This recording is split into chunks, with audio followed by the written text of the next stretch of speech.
Amigos, regresamos a Argumentos. Seguimos en vivo a través de la señal de Globovisión. El secretario general del MAS, Felipe Mujica, me sigue acompañando. Hablaba, bueno, de la inhabilitación de la tarjeta del MAS. Hoy, 1 de abril, el CNE se espera que se pronuncie respecto al tema de los candidatos aceptados. También esperamos la información oficial. Usted nos han asegurado, incluso también teníamos la semana pasada a María Verdial, nos decía lo que usted hoy también nos informa, nunca recibieron notificación oficial y habían cumplido con todos los requisitos. ¿Qué puede pasar en el caso de la habilitación de la tarjeta del MAS, por ejemplo? Ya ustedes han anunciado también su respaldo a Manuel Rosales. Nosotros hemos dicho, ante el hecho de las circunstancias. de las circunstancias sobre la tarjeta, dijimos que al MAS nada ni nadie nos va a sacar de la ruta electoral. Creo que en eso el MAS está siendo coherente con un sentimiento que se está expresando en todo el país y que por primera vez en los últimos años el gobierno se ha conseguido con que la decisión de ir a votar, la decisión de no abandonar la ruta electoral, a pesar de todas las trabas que han colocado, sin embargo, todos los sectores opositores, incluso si tú escuchas lo que fue la declaración de María Corina ayer, ella dijo cualquier cantidad de cosas, pero insistió en que la ruta era la ruta electoral.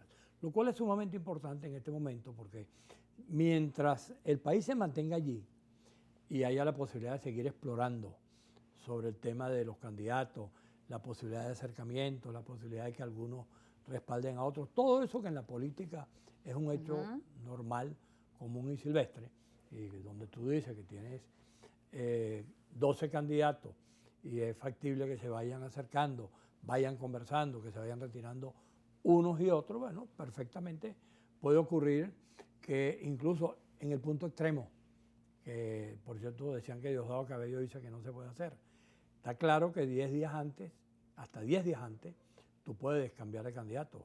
Puedes cambiar de candidato con alguno de los candidatos que esté postulado. Lo que está prohibido ahora es que sea alguien que no haya sido postulado. Antes era de la otra manera, se podía cambiar candidato y podía ser alguien que no tuviese postulado. Ahora tiene que ser que estén postulados. Claro, perfectamente, 10 días antes, alguno de los candidatos postulados puede convertirse en candidato único. Y entonces, bueno, eso es un hecho político. ¿Qué vaya a ocurrir? ¿Qué no vaya a ocurrir?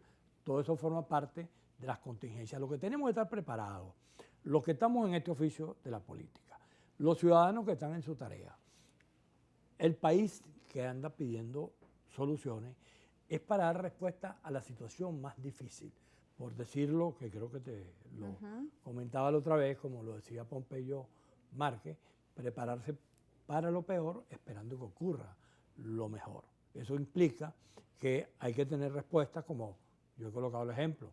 En Nueva Esparta los ciudadanos dieron una respuesta y eligieron a Morel. En Cogede dieron una respuesta y eligieron a Galíndez. En el Zulia dieron una respuesta y eligieron a Morales, a Rosales.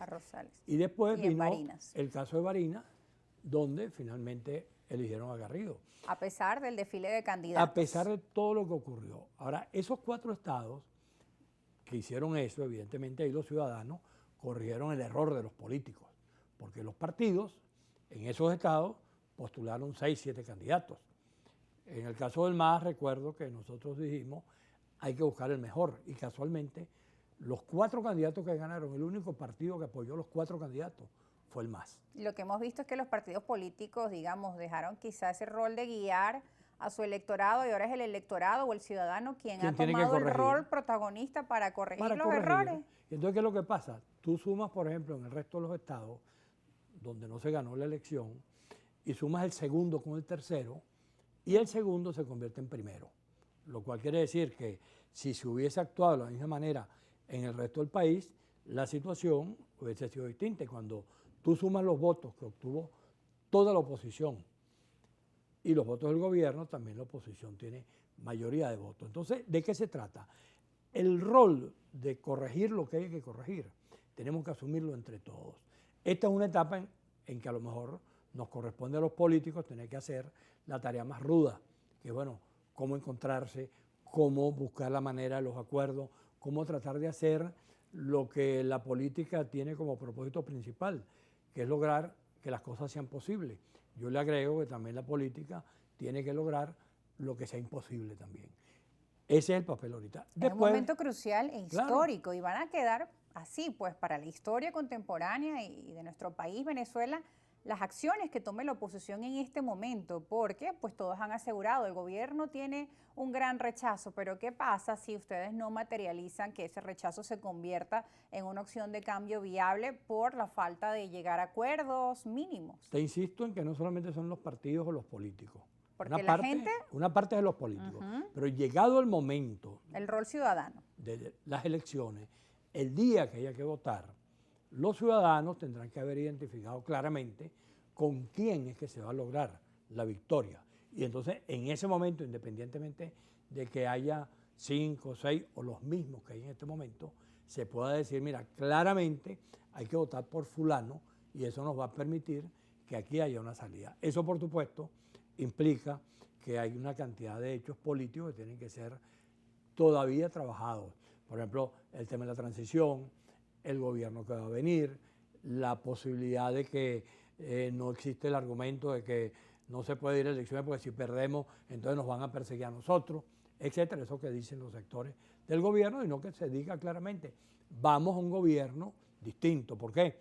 Democrático, vamos a un gobierno en donde se garanticen los derechos de todos los ciudadanos, se recupere la economía y permita que el país sea el país que queremos y que se rescate algo que ellos están permanentemente negados.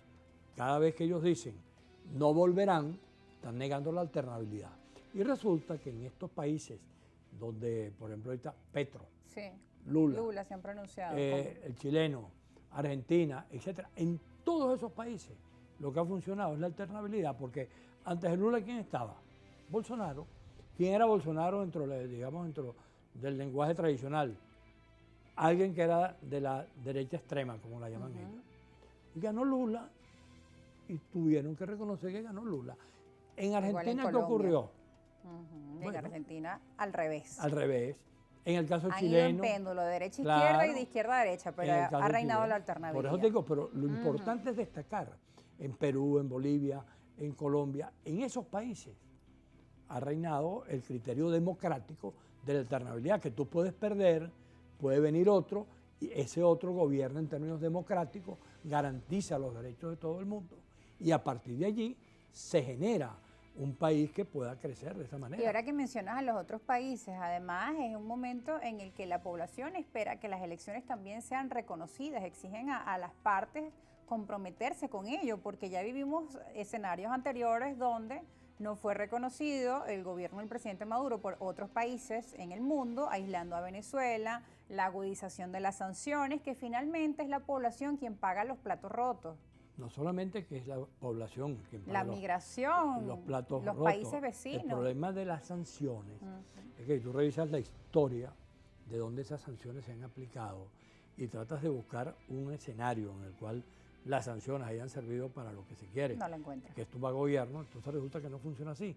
El mejor ejemplo es el cubano, que permitió que durante mucho tiempo, 50, 40 años, de los 60 que tienen allí, Castro y los que lo han sucedido posteriormente hayan explicado el por qué esa isla, por qué ese país tiene que vivir de la manera tan terrible que está viviendo, supuestamente por culpa del imperio y por culpa de las sanciones. Es decir, la culpa no es de ellos por el mal gobierno, la culpa no es de ellos porque no tienen economía, la culpa no es de ellos porque quieren un país controlado socialmente mediante los mecanismos tradicionales que ya conocemos, sino que la historia, según ellos, es que la culpa es del imperio. Entonces, por supuesto, aquí ocurre de la misma manera.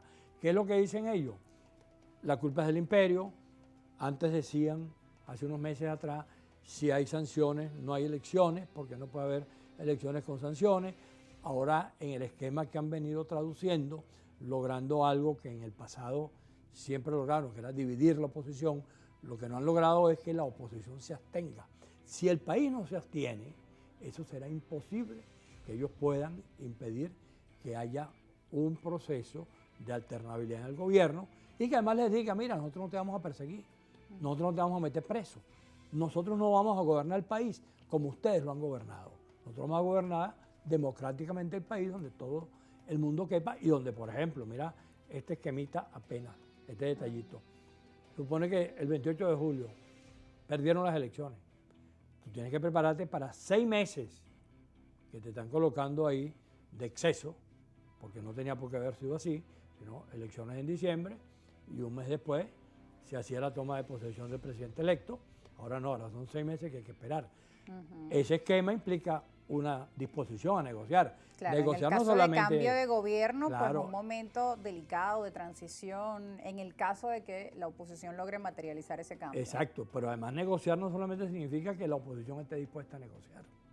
Negociar significa que ambos sectores, el gobierno y la oposición, estemos dispuestos a sentarnos a negociar porque hay algo más importante que el gobierno y que la oposición, y eso es Venezuela y los venezolanos. Y que hemos visto en la es lo historia de que otros países, periodos de así transición es. donde se pone por encima el país y el tema de la reconciliación nacional Claro, también. De eso seguiremos hablando al regreso de la pausa. Ustedes no se aparten, síganos a través de nuestras cuentas en redes sociales y también déjenos sus comentarios y sus preguntas que las estaremos leyendo al regreso.